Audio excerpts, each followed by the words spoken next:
bring it to the nearest BYD repair shop. Traffic, hindi mo maitabi. Tapos hanggang totally packed. Namatay yung na. power. Sa gitna ng kalsada yun. Yes. Busina ng busina.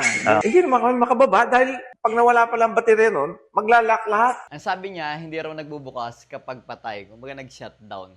Ito yung hindi alam ng karamihan ng mga BYD owner. So, papakita ko sa inyo. Turuan ko kayo kung paano bubuksan yung pinto kapag nag-lock lahat at nawala yung power.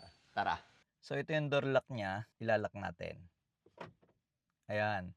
Diba, nakailaw yung lock. So, dahil nakalock siya, ang gagawin nyo lang, pag-open yung ganyan ng isa, hindi nga yan magbubukas kasi nga nakalock. So, ang gagawin nyo, hilahin nyo pa ng pangalawa. Alright? Ganun lang. Napakasimple. Lock natin. Pag nag-shutdown, na walang kuryente, hilahin. Ayaw kasi nakalock. Isa pa para mag-unlock. Alright. Kahit sa pinto, gagana yon.